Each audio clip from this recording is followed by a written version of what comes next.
This is where passion meets positivity and optimism. In a world where bad news abounds, You Are Solid Gold with Michele Lau celebrates the good in our lives and the beauty in the hidden gems around us. Welcome to You Are Solid Gold.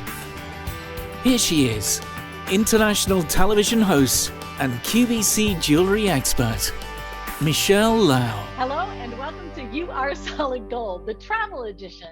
Tim Hennigan is in the house with our daily dose of travel. So happy to have you here with us, Tim. Thanks for joining me. It is a pleasure to be here.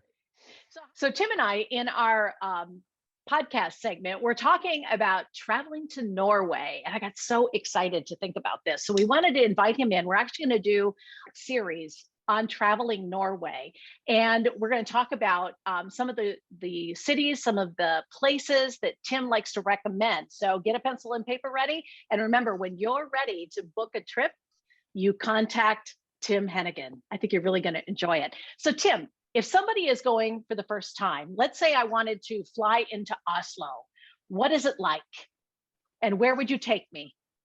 What is it like and where would you take me? I would certainly recommend a central hotel like the Continental, which is the old Grand Dam of the city, to visit. It is the sparkling capital of the country, and I would bring you to all of the better cafes, places to eat, but I'd also share with you some of the arts. So one of my favorite destinations in Oslo is Vigeland Park, and Vigeland Park is a sculpture garden featuring the life's work of Arthur Vigeland, who has done a series of sculpture about the life of man and the different stages of life. And you can spend an entire day walking among these sculptures.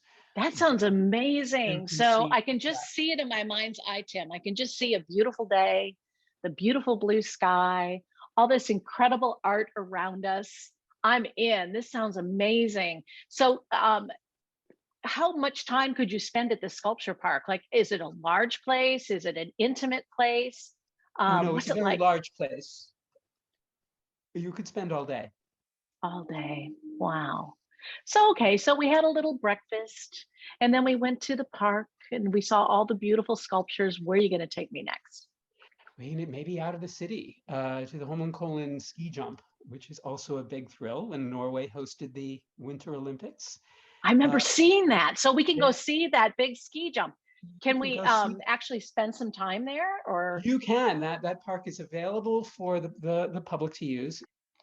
And Norway is a very long and thin country if you look at it on the map. So mostly people visit Norway for the scenery, to visit the fjords and head north. And there are a number of ways to continue up the coast. One of them that's very popular is the Hennigan line, which was the mail delivery system that delivered all of the mail up to the small towns, all the way up to the Lofotens and above the Arctic Circle, and now is a cruise line. So that is one way. Yes, that is one fun way to do it.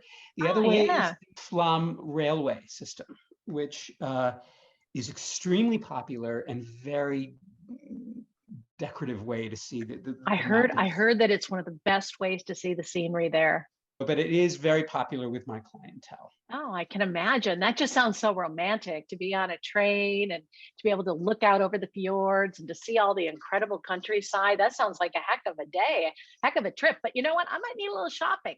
Can you recommend a place to go shopping? You might need a little shopping. So I would think about going to the Valdres district. And there, that area is sort of in between Oslo, heading up into the Fjordland. And what it is a center of folkloric history in Norway. It has one of the more important folklore museums in Norway. It has, of the 23 old stave churches, which Norway is famous for, if you've not seen them, they are these almost pagoda-like structures, which came from the 9th and 10th centuries and upwards. all wooden, and they're very much a part of the identity of Norway.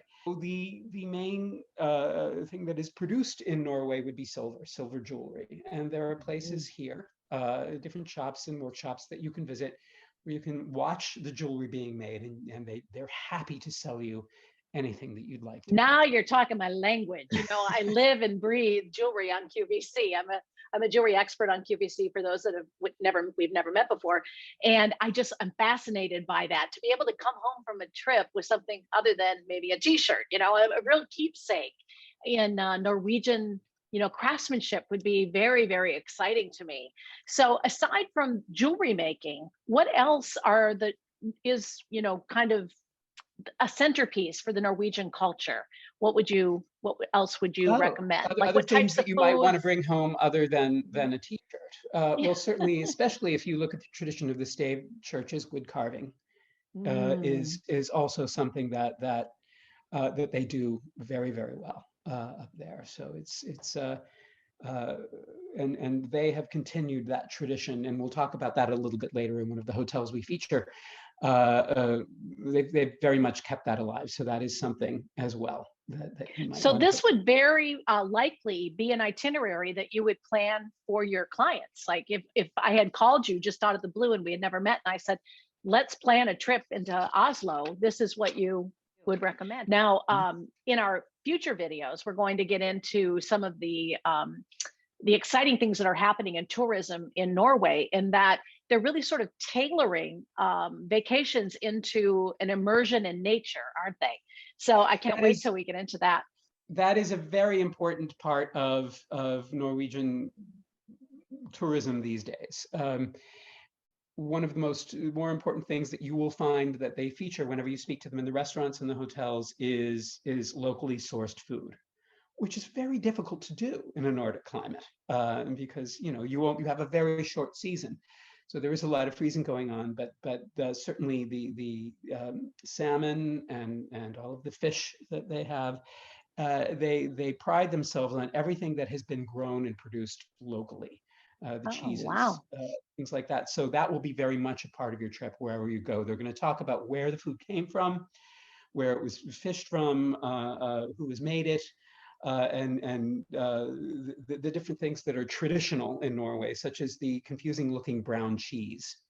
But it's brown cheese, but it's an acquired taste. So it's something that you'll see everywhere you go. Do you have to speak Norwegian, or can you get around and communicate as an English-speaking person? Oh, gosh, no. One of the most typical conversations that you'll have with a lot of Norwegians is you'll ask them if they speak English, and they'll say, gee, not very well, I'm terribly sorry. And they'll be happy then to go on discussing Kierkegaard and Grieg with you in very great detail in perfect English. So Norwegian is like many of the smaller countries in Europe, such as the Netherlands or any of the Scandinavian countries. If you go for a certain period of time, no one else speaks your language. And for many years throughout the late 20th century, English has become the lingua franca. Right. So even Europeans, so if someone is coming from, I don't know, Croatia or Poland or Spain to visit Norway very frequently, they will speak in English as a common language. That said, it's best to familiarize yourself a bit. Okay, well, I totally down with that. Now, in our last segment, when we met, you were saying that one of the things that you provide, which I would consider a white glove service, is that when you're traveling to a country like Norway, that you have almost, I call them family members, but you have associates that would meet us on the other side, right? Is that exactly. also a service? So that is throughout most of the places in the world. And I am part of a network of over 20,000 agents. So if I don't have such a relationship, certainly one of my colleagues does. And in Norway, I have a very good relationship with what we call a destination management company. These are the people that I call and work with to design your trip. And they tell me what's the latest thing since I've been there last. They arrange all the private guides that they pick by hand.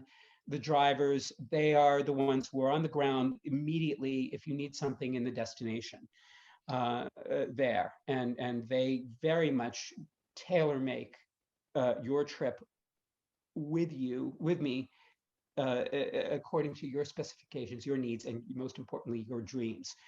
And so they're very familiar with you by the time you land, and they're going to feel like family once you're there. We need more Tim Hennigan in our life from the Travel Collaborative. We really do. I mean, talk about a wonderful service, but we are just scratching the surface. Please join us for part 2 in the series, where we explore the immersive natural experience that Norway can provide. Until then, we'll see you next time, and you are solid gold. Keep shining. Thank you for joining us on You Are Solid Gold. We hope that you enjoyed it as much as we enjoyed bringing it to you. Would you please subscribe, like, and share this episode? If you know of a person, place, or thing that is a hidden gem that we should feature on Solid Gold with Michele Lau, please submit it for consideration at hello@youaresolidgold.com. Now, get out there and shine.